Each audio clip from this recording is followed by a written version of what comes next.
오늘은 부산 명지에 있는 아파트 화장실 두 곳에 도기 설치 및 세팅 작업을 진행하러 왔습니다. 포세린 타일 시공이 완료된 상태에서 세면대 설치 과정을 보여드리려고 합니다. 화장실이 두 개이기 때문에 세면대도 두 개입니다. 가끔 안방과 공용 화장실에 서로 다른 모델을 설치하시는 고객님도 계시지만 오늘은 동일한 모델의 세면대 두 개를 설치합니다. 작업하면서 촬영을 병행했는데 각도나 해상도 문제로 사용하지 못한 영상이 있고 일부 공정은 촬영이 누락되기도 했습니다. 그래서 두 개의 세면대 설치 과정을 하나로 정리해서 순차적으로 보여드릴 예정입니다. 오늘 설치할 제품은 비고 세면대입니다.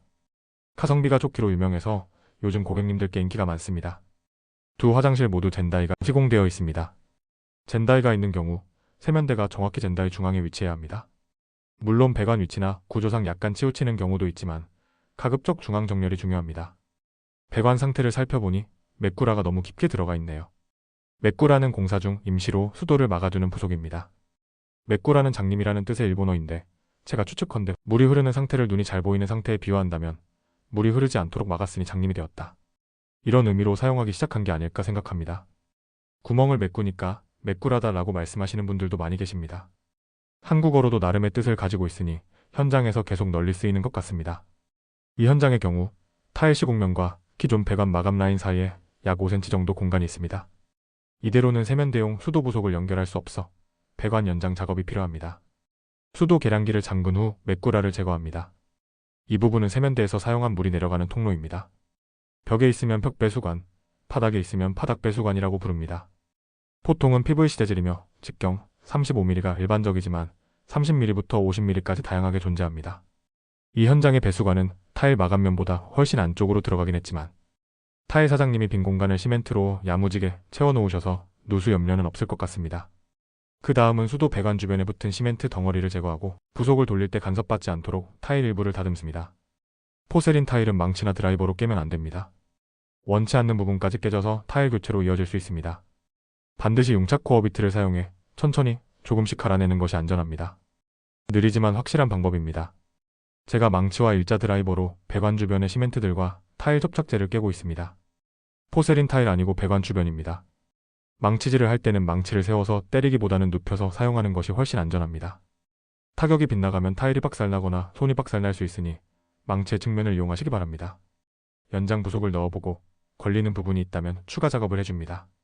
타일면 정리가 끝나면 적절한 길이의 연장 부속을 삽입합니다.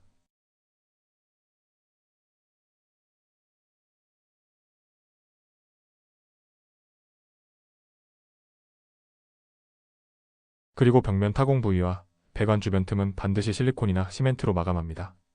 이 틈으로 물이 지속적으로 침투하면 장기적으로 누수로 이어질 수 있기 때문입니다.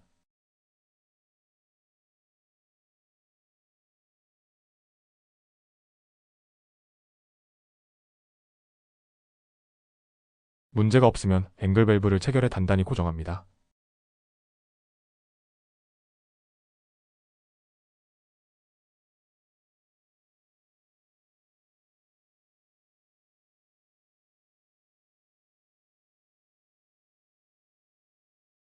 세면대 설치 전에 설치 높이를 결정합니다.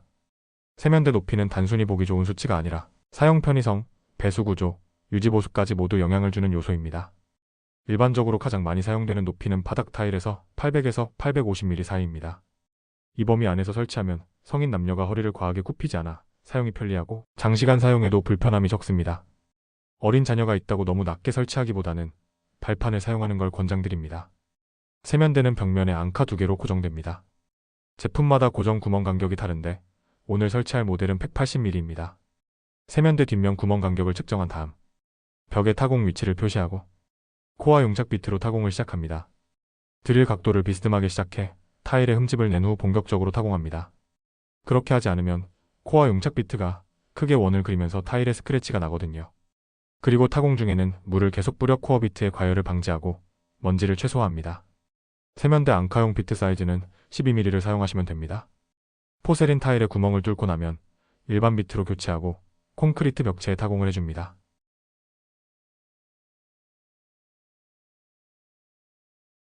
앙카용 칼블럭을 벽에 끼우고 망치로 톡톡 쳐서 칼블럭과 앙카를 구멍 끝까지 밀어 넣습니다.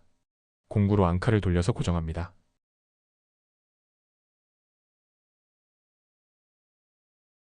반대쪽도 같은 방식으로 작업합니다.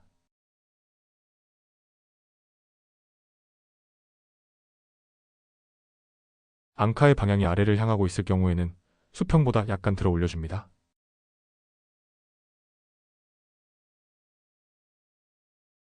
세면대 틈으로 침투한 물이 벽을 타고 흘러내려 앙카 구멍으로 들어가는 것을 방지하기 위하여 실리콘으로 틈을 막아 방수 처리합니다.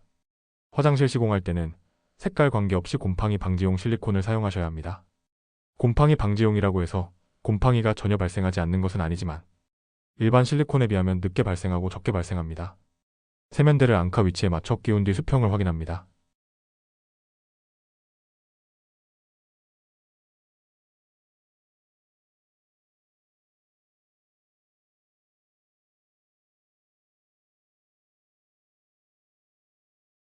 세면대 밑으로 들어가서 고정 부속과 너트를 조여 세면대를 단단히 고정합니다. 이때 사용하는 공구는 13mm 라켈 렌치입니다. 현장에서는 깔깔이라는 명칭으로 주로 불립니다. 세면대 하부에는 실리콘을 발라 고정 및 물 유입 방지를 합니다.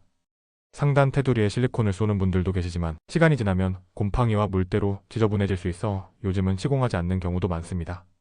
무엇보다 중요한 것은 고객님의 취향이겠지요. 저는 평소에 고객님께 장단점을 설명해드리고 선택하시게 하고 있습니다. 수전의 온수와 냉수를 연결합니다. 기본적으로 왼쪽은 온수, 오른쪽은 냉수입니다. 헐, 우리 집은 반대던데요? 하시는 분들은 시공자의 실수이거나 구조적 이유 때문일 수 있습니다. 팝업은 세면대 물 빠짐 구멍을 막아 물을 받아두는 장치입니다. 길이가 너무 길면 세면대 아래로 튀어나와서 미관상 좋지 않고 가능한 벽배수관보다 높게 위치하도록 해서 물 흐름을 좋게 만들기 위해 저희는 항상 아랫부분을 잘라서 길이를 조절합니다. 세면대에 팝업을 끼우고 아래쪽에서 고정 너트로 단단히 고정합니다. 피트랩은 냄새 차단용 S자 배수관입니다. 물을 한 컵 정도 항상 머금고 있어 배관으로부터 하수구 냄새가 올라오지 않게 합니다. 혹시 모를 누수를 방지하기 위해 헐거운 부분은 꼼꼼히 조여줍니다. 팝업과 연결되는 부분의 너트와 고무 패킹을 미리 풀어 팝업에 끼워둡니다.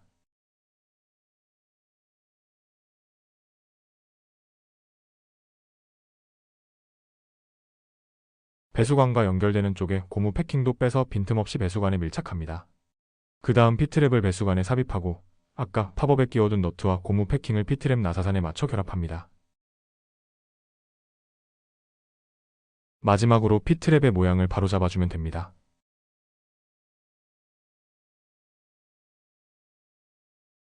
설치가 끝나면 물을 흘려보내며 배수가 잘 되는지 연결 부위에 누수는 없는지 꼼꼼히 확인합니다. 이상이 없다면 작업 완료입니다. 오늘은 반다리 세면대 설치 과정을 보여드렸습니다. 사실 적절한 공구만 있다면 복잡한 작업은 아닙니다. 문제는 이 많은 공구를 일반 가정에서 다 갖추고 있지는 않다는 점이죠.